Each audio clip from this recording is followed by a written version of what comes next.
안녕하세요. 이 목사입니다. 오랜만에 영상으로 좀 인사드리게 됐습니다. 영상을 찍게 된 이유는요. 저희가 코로나19 시대가 되고 또 우리가 예배나 모임에 좀 어려움을 겪는 상황이 되면서 수요 예배나 기타 주일 예배 외에 다른 모임을 좀 하기가 힘들어졌어요. 그래서 목사 입장에서 생각해 보니 주일 예배만으로 말씀을 전하고 또 성도님들에게 또 하나님 말씀을 전하는 것이 조금 아쉽다, 또 부족하다라는 생각들을 가지게 되었습니다. 그래서 어떻게 하면 좋을까 좀 고민하다가 우선 수요 예배 때에 우리가 참석하기 힘든 부분이 많으니 수요 예배 때 나누었던 말씀을 우선 영상으로 예배 형식이 아니라 좀 나눔의 형식으로 영상을 찍어서 조금 나누면 어떨까 그런 생각을 가지게 되었습니다. 그래서 여러 생각 끝에 한번 영상으로 한번 시도해 보려고 하게 되었고요. 그래서 오늘 첫 번째 시간을 좀 가져볼까 합니다. 지금 저희가 이제 평강교회로 이사 와서 제가 이제 수요 예배를 인도하면서부터 고린도 전후서를 강의하려고 했습니다. 지금 2주가 됐어요. 그래서 이미 고린도전서 1장 앞부분을 2시간 보았는데 오늘은 먼저 그 첫 번째 시간으로 1장 1절로 3절 부분을 좀 함께 나눴으면 합니다. 한번 말씀을 좀 찾아보고 읽었으면 좋겠습니다.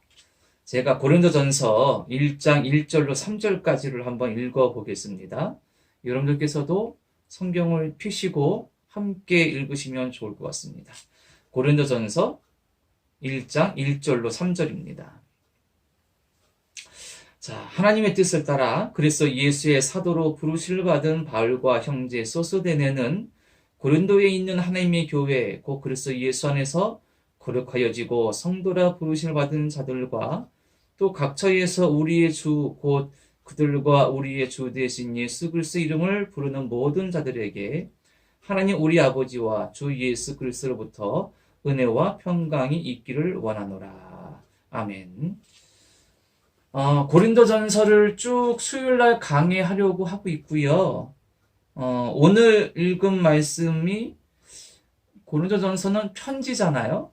편지의 인사말 부분인데 3절까지가 좀 인사말로 짧지만 참 많은 의미들을 담고 있습니다. 그래서 지금 이 3절까지 부분을 제가 2시간으로 나누었어요. 그래서 첫 번째 시간과 두 번째 시간은 이미 수요 예배 때 제가 말씀을 전했는데 이 시간은 그렇게 뭐 딱딱하거나 뭐 설교식이 아니라 좀 제가 좀 어떻게 보면 좀 부담이 덜 되게 조금 풀어서 제가 알고 있는 한 많이 부족하고 또 모르는 부분도 많지만 제가 알고 있는 한 함께 나누었으면 좋겠다는 부분들을 좀 풀어서 말씀을 좀 나누려고 합니다. 먼저는 다른 성경들도 마찬가지지만 고린도전서를 좀 이해하려면 고린도라는 도시를 좀 잘 알아야 됩니다. 왜냐하면 이 고린도라는 도시가 고대에도 아주 참 특색이 있는 도시였기 때문이에요. 세계 지도를 좀 보시면 특히 예수님께서 사셨던 팔레스틴 지방을 중심으로 보여주는 지중해 연안의 지도를 보시면 애굽에서 이스라엘 거쳐서 소아시아 그리고 지금의 그리스, 로마, 이탈리아로 이어지는 이 항로 길이 있습니다. 물론 육로도 있고요. 여기가 아주 중요한 교통로였습니다. 왜냐하면 애굽이 세계의 곡창지대였기 때문이에요. 그래서 애굽에서 식량을 싣고 지중해 해변을 따라서 유럽까지 가는 것이 그 당시에도 아주 중요한 항로였고요. 고린도라는 도시는 그 중요한 길목에 있었습니다. 그러니까 지금 그리스에 있는 도시가 고린도고요. 지금도 여전히 존재하고 있습니다. 사도 바울이 3번의 전도 여행을 했죠. 그 중에 두 번째 전도 여행 중에 에게를 건너서 그리스 지역, 성경은 아가야 지역 그쪽으로 가게 됩니다. 그리고 거기서 고린도에서 하나님의 말씀을 전하고 복음을 전하여서 믿는 사람들을 얻게 돼요. 그리고 고린도에서 교회를 개척하게 됩니다. 자, 그런데 바울이 다른 곳에 복음 전하기 위하여서 고린도를 떠났을 때에 고린도 교회에 많은 문제들이 발생하게 됩니다. 혹시 여러분들께서도 아시고 있는 고린도 교회 문제들이 있을 겁니다. 뭐 예를 들면 어떤 게 있을까요? 뭐 파당의 문제. 나는 바울파, 나는 아볼로파, 나는 뭐 게바파, 아니 나는 다 필요 없어 그리스도파. 이렇게 교회 안에 파당이 있었고요. 그 안에 여러 또 무슨 뭐 소송의 문제, 음란의 문제, 우상에게 바쳐진 재물의 문제, 이런 다양한 문제들이 고린도 교회에 가득했습니다. 바울이 고린도전서를 기록한 까닭은 자신이 고린도 교회를 떠나고 온 다음에 들리는 소리를 들으니 교회 안에 여러 문제가 많은 거예요. 이 문제들을 해결하기 위해서 편지를 쓰게 됐고, 또 7장 1절에 보면 고린도 교회 성도들이 바울에게 그 결혼에 대해서 어떤 입장인지를 묻는 말씀이 나옵니다. 그래서 그들의 물음에 답하는 의미에서도 이 고린도 전서를 쓰게 된 겁니다. 자, 그러면 고린도라는 도시를 잠깐 말씀드렸는데 지중해변의 아주 중요한 항구 도시였고요. 그 당시에 인구가 한 50만, 60만 됐다고 합니다. 그 당시로 보면 거대 도시입니다. 아가야 지역의 수도였고요. 자, 거대 인구 5, 60만의 도시, 그리고 중요한 교통로가 된 항구 도시. 무엇이 발달할까요? 항구 도시니까 자연히 술, 뭐 음란, 이런 문화가 발달하겠죠. 퇴폐 문화, 죄악된 문화가 발달합니다. 거기다가 뭐 이 로마 시대 때는 중요한 도시들마다 그 우상의 신전들이 세워져 있었죠. 도시에 살다 보면 가장 그 높은 산 위에 우상을 섬기는 그런 신전들이 세워져 있었는데 고린도도 마찬가지였습니다. 그러니까 우상 숭배의 중심지였죠. 그래서 고린도 하면 당대 가장 큰 대도시 중에 하나, 그리고 항구 도시로서의 온갖 죄악된 문화가 퍼져 있고, 또한 우상 숭배가 아주 만연한 그런 죄악된 도시로 알려져 있습니다. 그래서 기독교 역사가들 중에 이 고린도의 복음이 전파되고 교회를 세워진 것을 이렇게 표현한 사람들이 있어요. 기독교 역사 2000년 가운데 고린도의 교회가 세워진 것은 기적이다, 이렇게 말할 정도라는 겁니다. 그러면 앞서서 제가 고린도 교회 안에 여러 문제들이 있었다 그랬죠. 그 이유가 이 고린도라는 도시의 상황과 현실과 연결이 된다는 겁니다. 그 중에 한 가지는 항구 도시로서의 특성과 더불어서 여기에는 헬라 철학이 발달했습니다. 헬라 철학의 특징 중에 하나가 뭐냐면요, 그 이원론이에요. 이원론. 죄송합니다. 이원론은 말 그대로 이렇게 둘을 아주 좀 극단으로 나눠서 생각하는 겁니다. 그러니까 정신은 옳지만 육은 그렇지 못하다. 정신은 선하지만 육체는 악하다. 이런 식인 거예요. 그러니까 헬라 철학이 그런 부분이 많이 있는 겁니다. 정신, 영, 이런 것들은 옳고 그리고 좋은 것이지만 그에 반해서 육신은 악한 것이다. 물질은 죄악된 것이다. 이런 경향들이 강했다는 겁니다. 그런데 항구 도시로서의 특성과 더불어서 이런 헬라 철학의 영향으로 이원론이 강하다 보니까 육신의 삶, 그러니까 실제적인 삶의 부분을 좀 방탕하게 만드는 그런 부분들로 나타나게 된다는 겁니다. 신앙생활 가운데 이런 것과 연결되어서 믿는 자가 예수를 믿었음에도 불구하고 자신의 삶을 좀 방탕하게 여기는, 함부로 하는, 그걸 죄악되게 보지 않는 그런 부분이 나타나게 되었죠. 여기에다가 이원론 하면 영지주의라고 우리가 많이 들어보셨을 거예요. 이것은 주한 2세기경쯤에 기독교 안에서도 아주 심각한 이단으로 정죄를 받으면서 많은 영향을 끼쳤던 이단인데요. 이 영지주의는 어떤 것이냐면 인간 안에는 신성한 빛이 있다는 겁니다. 그런데 이 신성한 빛이 인간의 악한 육신에 갇혀져 있다는 거예요. 감옥이라는 거죠. 인간의 육신이 신성한 빛을 가두고 있는 감옥이다. 그런데 하늘로부터 오는 어떤 구원자로 말미암아 인간의 육신 속에 갇혀져 있는 신성의 빛이 해방될 수 있다는 겁니다. 그러기 위해서는 그 신비적인 지식을 구원자에게 받아야 돼요. 그러니까 이것도 이원론적 사고이죠. 그래서 이 영지주의도 영은 선하지만 육은 악하다. 육은 단지 신성의 빛을 가지고 있는 감옥 같은 것에 불과하다. 자, 이렇게 신앙이 이원론의 영향을 받으면 크게 한 두 가지의 잘못된 사조로 나갈 수가 있습니다. 신앙의 모습으로 나타날 수 있는 거죠. 첫 번째는 극단적인 금욕주의로 나갈 수 있는 거예요. 왜냐하면 인간의 육체, 물질은 악한 겁니다. 그럼 이것을 어떻게 막 힘들게 해서라도 정신 속에 있는 것들만 오른전하게 되고 드러나면 되는 거예요. 그렇다 보니까 그냥 자기 부정의 방법으로 몸을 학대하고 그렇게 지나친 금식, 지나친 어떤 현실과 동떨어진 생활, 이런 생활을 통하여서 영적인 뭔가를 찾으려고 하는 그런 경향으로 나갈 수 있다는 겁니다. 또 하나는 정반대입니다. 방종하게 되는 것이죠. 육체는 악하고 그리고 물질은 악한 것이니까 그냥 내 몸은 내 맘대로 함부로 해도 돼요. 내 맘대로 살아도 됩니다. 창기와 어울려도 상관없고 세상의 모든 죄악된 문화에 내 맘대로 살아도 상관없는 겁니다. 그런 신앙적인 의미들이 잘못된 모양으로 나갈 수가 있는 겁니다. 아마도 고린도 교회에는 주로 이 두 번째 경향, 그러니까 극심한 방종으로 신앙의 모습이 드러나서 교회 안에 문제가 가득하게 된 겁니다. 자, 또 한 가지 고린도 교회에 문제가 많았던 이유 중에 하나는 열광주의적 경향이에요.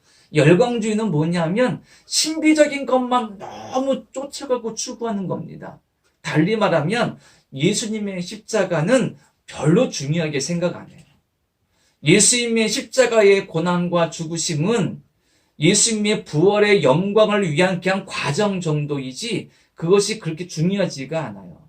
중요한 것은 예수님의 부활과 승리예요. 그리고 거기서 오는 은혜, 그리고 은사, 이런 것들이 중요한 거죠. 그렇다 보니까 예수님의 부활, 예수님의 승리, 이것만 바라보니까 믿는 자가 마땅히 가져야 될 사회적 신앙적 책임, 그것이 때로는 고난도, 희생도, 헌신도 필요하죠. 그런 부분들은 묵과하게 됩니다. 그렇다 보니까 신비적인 것, 그리고 열광적인 은사에만 관심을 가져요. 이런 경향을 뭐라 그러냐면 영광의 신학이다 이렇게 말하기도 합니다. 그러니까 고린도 교회에 여러 문제들이 복잡하게 나타난 이유는 고린도라는 항구 도시의 특성과 헬라 철학과 영지주의라는 이단의 이원론적인 영향, 거기에다가 예수님의 십자가의 고난과 죽으심의 의미를 아주 가볍게 여기면서 이미 자기들은 승리하고 이미 구원받았다는 열광적인 자만과 신앙의 경향으로 말미암아 문제들이 너무나 많이 나타나게 된 겁니다. 때문에 이런 부분을 사도 바울이 듣고 그들의 문제를 해결하기 위해서 고린도 전서를 기록하게 된 것이죠.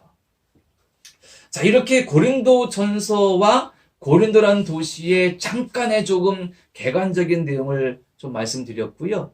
그 다음에 오늘은 이 시간을 길어봐야 15분 정도 제가 하려고 그러는데 잘 될지 모르겠습니다.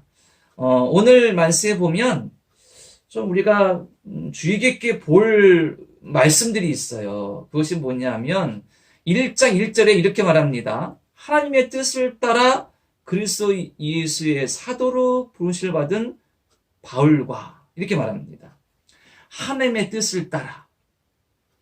참 어려운 말입니다.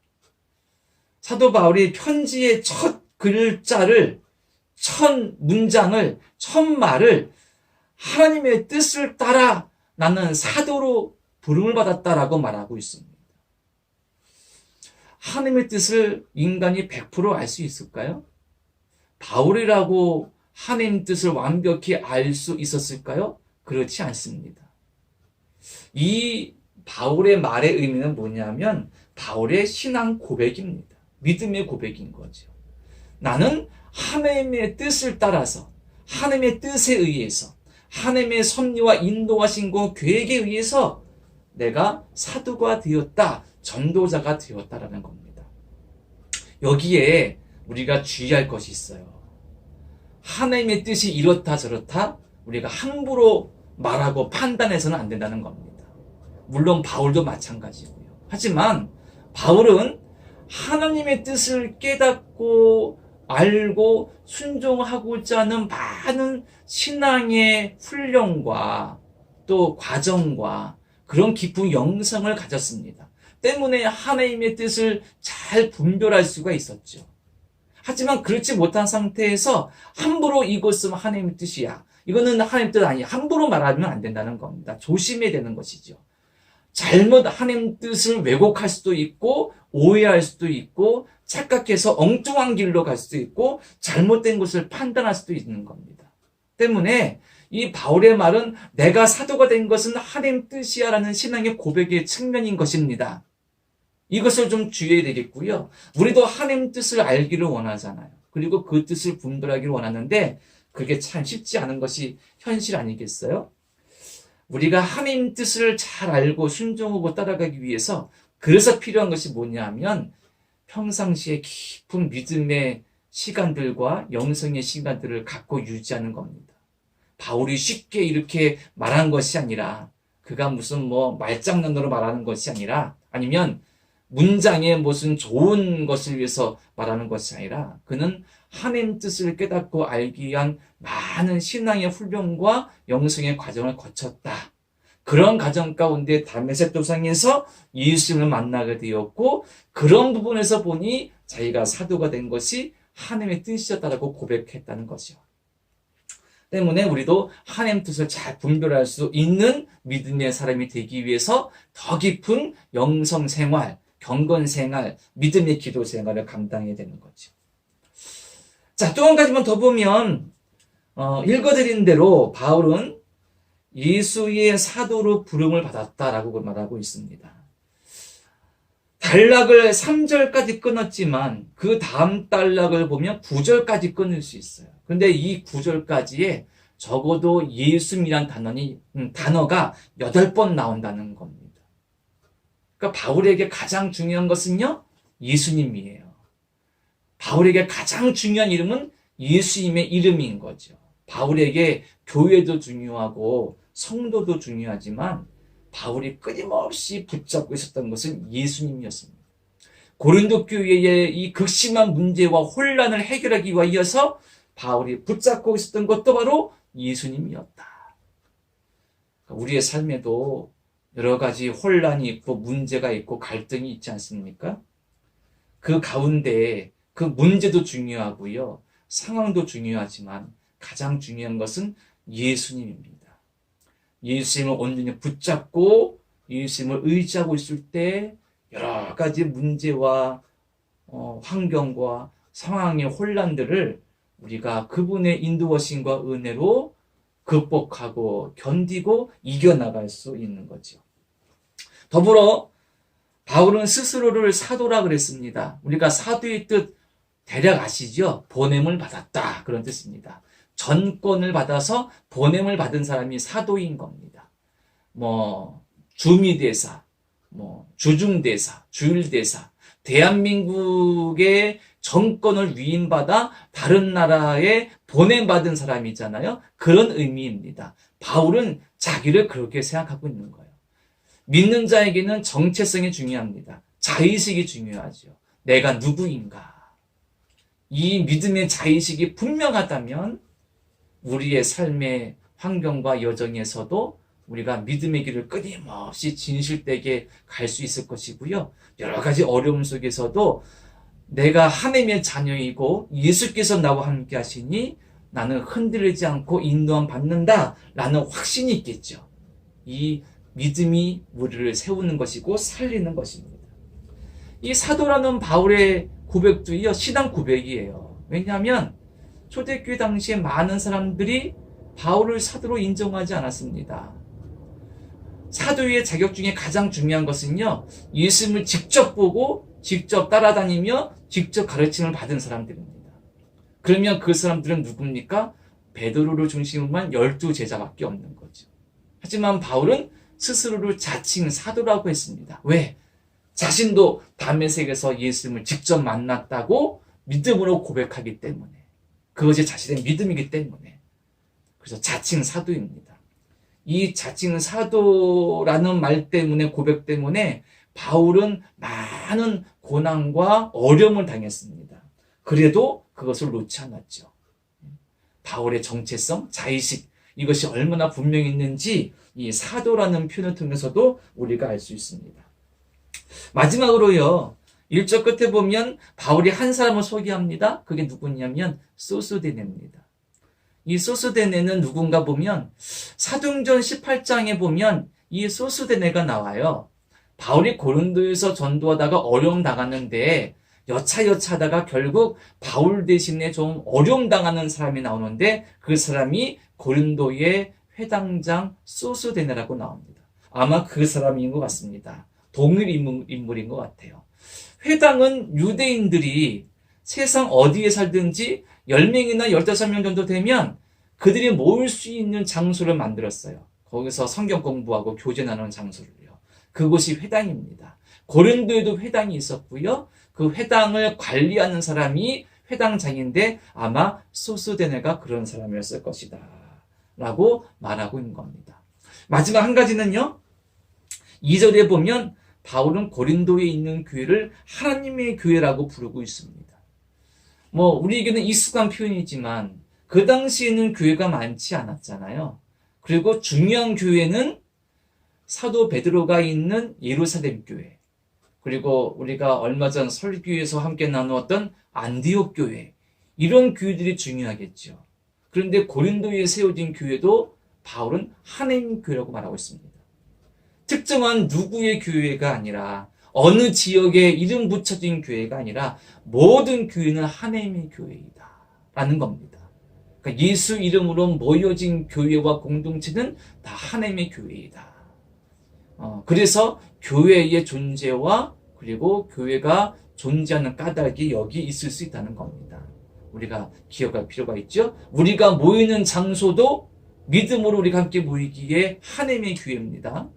그리고 우리가 모인 공동체도 한두 사람, 두세 사람이라도 하나님의 교회로서 세워지고 하나님을 믿는 믿음으로 고백하면서 함께 사명 감당하고 주를 위해 나갈 수 있는 교회가 되는 거죠. 자, 오늘 좀 그 고린도전서를 처음 시작하면서 3절까지의 말씀을 첫 번째로 좀 나누었습니다. 물론 다른 부분들은 두 번째 시간을 좀 더 보충해서 말씀드리려고 할 거고요. 먼저 기억할 것은 고린도란 도시에 복음이 전파되고 교회가 세워진 것이 참 기적이다. 어디든 복음이 전파된 것은 기적입니다. 이 나라에도 우리에게도 복음 전파되어서 예수 그리스도를 믿게 된 것은 참 놀라운 은혜이고 기적인 거죠. 그래서 그런 부분에서 내가 예수님을 믿고 고백하는 것을 참 감사하게 여기면서 주님의 참된 제자로 살아가는 우리 모두가 되었으면 좋겠고요. 바울의 고백을 한번 마지막으로 생각해 봅니다. 하나님의 뜻을 따라. 나도 하나님의 뜻을 따라 부름받아 인도함 받는 성도라는 사실 잊지 마시고, 이것이 우리의 분명한 자의식 되기를 간절히 바랍니다. 그리고 사도라고 스스로 그랬죠.